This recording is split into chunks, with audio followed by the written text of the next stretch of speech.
Qu'est-ce que... C'est quoi ce bordel? Pourquoi est-ce que je suis encore dans l'interface? Reboot complété. Le 5e Cosmos est actif. Admin, c'est quoi ce merdier? Pourquoi je suis encore là? Ton interrogation me laisse perplexe. Comment ça? On vient de compléter le reboot du multivers, alors pourquoi je suis pas dans le nouveau monde? Je comprends désormais ta confusion. Nous n'avons jamais spécifié que tu allais retourner dans le monde réel. Il n'était question que de finaliser le reboot. C'est une blague, j'espère. Négatif. J'ai pourtant été clair dans mes explications.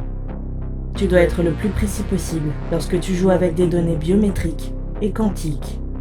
Ce que tu ne précises pas ne pourra pas être pris en compte. C'est des foutaises! Il est impératif en ce moment précis que je t'explique quelque chose. Les mortels sont restreints par leurs sentiments et leurs ressentis. C'est à cause de cela qu'ils font des erreurs de calcul, qu'ils prennent les mauvaises décisions ou font des fautes de jugement.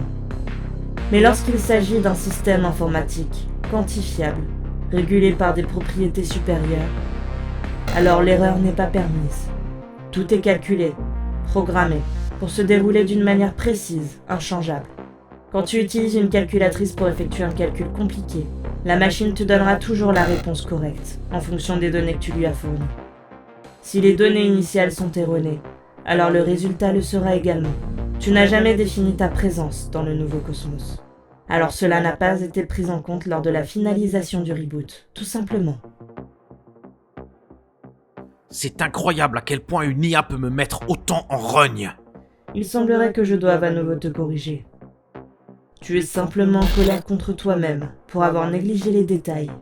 La ferme! Il persiste encore des sentiments négatifs puissants dans ton esprit, Zach Patton. C'est peut-être également une des raisons pour laquelle tu n'as pas pu rejoindre le monde réel. Hypothèse. L'interface ne permettra pas à un être instable d'être déchaîné sur le cosmos. Évidemment que je suis frustré. Je veux retourner dans le monde, retrouver ceux que j'ai abandonnés et surtout réparer mes erreurs. Et puis je dois m'assurer que les anomalies dont nous avons parlé ne causent pas de problème. Ce comportement fait également partie des lacunes qui ont conduit à ta déchéance dans le précédent cosmos.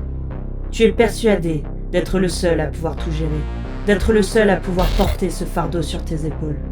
Mais pourtant, c'est toi qui as été soutenu par des Métauras et tant d'autres pendant tes aventures. Et c'est de ma faute si tout ceci est arrivé, si nous en sommes là maintenant. Alors c'est à moi de régler ce problème tout seul.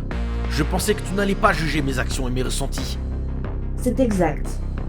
Encore une fois, je ne fais que mettre en avant les faits. Le résultat du comportement de chacun est subjectif. Aucun jugement n'est nécessaire. En revanche, la survie du cosmos sera toujours une priorité. Bon, et maintenant, il va se passer quoi? Proposition. Nous observons le nouveau cosmos grandir et évoluer en fonction de tes paramètres. Je dois avouer que je suis curieuse de voir le résultat. Quoi? Observer le cosmos? Le premier état qui succède à l'activation, c'est le Big Bang. Il a déjà eu lieu, et le nouveau monde se forme tout doucement. Il n'y a plus qu'à attendre que les formes de vie apparaissent pour que nous puissions naviguer à travers les nouveaux mondes qui répondent à tes paramètres. Mais ça va prendre des milliards d'années! Exact. Nous aurons tout le temps de discuter des possibilités, d'émettre des hypothèses. Cela sera particulier d'avoir un partenaire de discussion. Mais j'ai pas envie de rester bloqué ici pendant des milliards d'années! On peut pas aller directement au point que j'avais prévu? L'année 2037? Proposes-tu une accélération du processus de développement du cosmos? Ben oui! Ceci va quelque peu à l'encontre des paramètres initiaux de l'interface. Mais encore une fois, tant de paramètres ont changé par le simple fait de ta présence. Alors c'est possible? Oui. Tu confirmes donc le point d'ancrage pour l'année 2037. Cette année est en référence au calendrier grégorien adopté sur Terre dans l'univers alpha du 4e cosmos. Ah, purée, mais tu compliques toujours tout! Oui, année 2037! Sois patient, Zach Patton. Les paramètres doivent respecter les codes de création.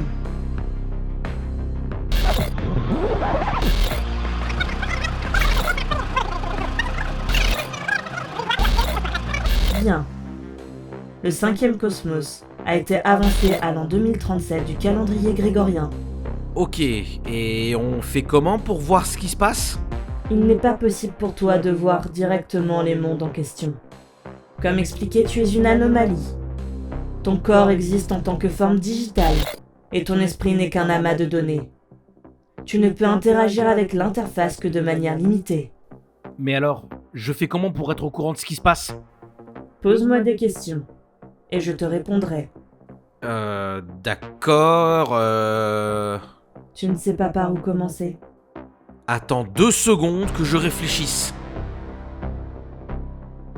Je pense que le plus important, c'est de savoir si le monde créé fonctionne bien. Est-ce qu'il y a des anomalies importantes dans le nouveau cosmos? Un instant. J'analyse le spectromètre quantique. Je pense que je devrais utiliser un jargon plus humain pour répondre à ta question. Est-ce que tu es d'accord? Ok. Ajustement des paramètres vocaux. Eh ben mon gars, c'est un sacré bordel là-dedans. T'as cru quoi? Que tout allait se passer sans encombre? T'as forcé le mélange interdimensionnel de millions de races, d'espèces vivantes, de systèmes écologiques. Il y a une planète avec des girafes requins. Dans l'espace, on peut trouver des astéroïdes vivants. Ils s'amusent à mettre des coups de boule aux planètes. C'est un véritable merdier. T'es fier de ta connerie? Je dois admettre que ce changement de ton était fascinant. Mais... Pour te faire comprendre la situation plus clairement, voici ce qui se passe dans le 5e cosmos. En forçant la création d'une seule et unique réalité, les paramètres d'initialisation ont imposé l'existence de tous les anciens univers dans cette réalité. Ils se superposent, existent dans le même espace-temps. Les propriétés quantiques et physiques se sont mélangées, et maintenant, les mondes sont difformes.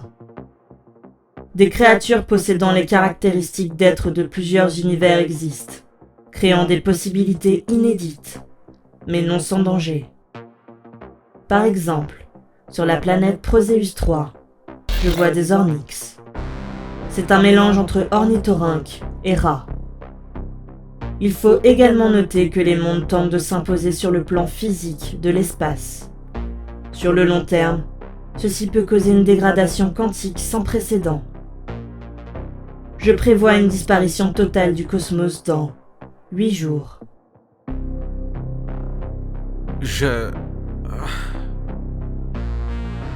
Tu aurais pu m'annoncer ça avec un peu plus de subtilité, hein? La subtilité est un sentiment humain, non copiable dans l'interface.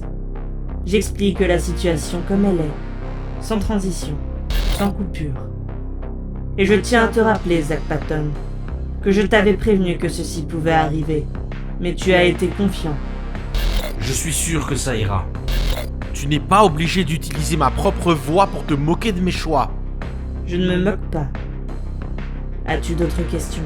Mais comment veux-tu qu'on parle d'autre chose? Tu viens de me dire que le cosmos va disparaître. Précision. Je prévois une dégradation quantique progressive. Si les univers ne peuvent pas se superposer, ils s'auto-effaceront. D'abord les objets inanimés, puis progressivement, tout être tangible, et enfin, la matière en elle-même. Bordel de merde!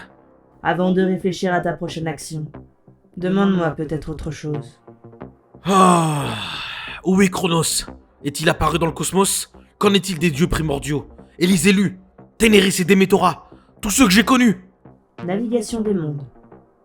Recherche d'informations. Voici les réponses à tes questions, dans l'ordre où tu les as posées. Non. Chronos est ici, dans l'interface. Il n'est pas apparu dans le cosmos. Je ne peux pas l'atteindre, toi non plus. Je ne sais pas pourquoi il est ici, mais il est scellé, bloqué. Les dieux primordiaux ont pris leur place dans leur cage cosmique, comme après chaque reboot. Les élus sont éparpillés dans l'univers. Ace et Zalza sont sur la planète Nodrenia, dans le cadran galactique Z12. Hunter est sur la planète Gadrun, cadran galactique H7. Tamrak est sur l'astre Nouveau, un astéroïde vivant voyageant dans le cadran galactique F8. Ophelia Sicard, Archibald et Jansen Crando sont tous les trois sur Terre, cadran galactique A1. Xans est sur Céonia, Cadran galactique P78. Zirana et Daemon sont dans la colonie spatiale d'Ilia. Cadran galactique R23. Sakamoto et Kunihumi sont sur Telmis. Cadran galactique B3. Oh, un calepin s'il te plaît, je peux noter tout ça ou pas? Je suis persuadé que tu t'en souviendras. Ténéris et Demetora vont apparaître dans le cosmos d'ici quelques instants. Elles sont spéciales comme tu le sais. Il faut un peu plus de temps pour qu'elles puissent se matérialiser. Comme tu l'as demandé, Demetora apparaîtra sur Terre dans une zone non dangereuse.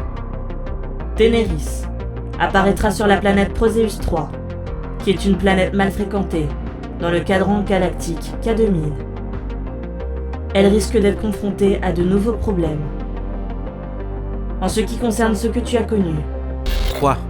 à cause de l'unique réalité existante dans le 5e cosmos, les êtres vivants, les humains, sont complètement nouveaux. Si tu parviens à revenir dans le monde réel, tu pourrais croiser des gens que tu as connus auparavant, mais ils n'auront aucun souvenir de cet ancien monde, et auront une nouvelle identité, et de nouveaux souvenirs qui leur sont propres. Tu ne reverras aucun de ceux que tu as connus. Je vois. As-tu d'autres questions? Qu'en est-il des cristaux? Comme je le soupçonnais, les cristaux se sont réincarnés dans 2 jumelles, Fiona et Elena Starmaster. Elles sont nées en 2005 dans cette réalité. Comme moi. C'est une sacrée coïncidence. Où sont-elles? Fiona est actuellement sur Proséus 3. Curieux. Je n'avais pas prévu ceci. Elena voyage dans le cosmos, sans localisation précise. Ah, je vais devoir retenir toutes ces informations. Quel merdier. Si tu n'as plus de questions, nous sommes prêts pour le passage de Ténéris et Demetora dans le monde réel. Donne-moi un instant.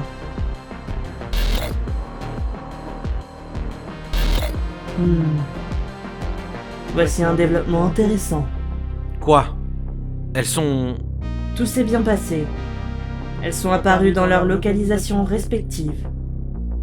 Mais en faisant ceci, 2 esprits se sont manifestés ici. Quoi? Qui? Tu vas pouvoir le découvrir par toi-même. Elles veulent te parler.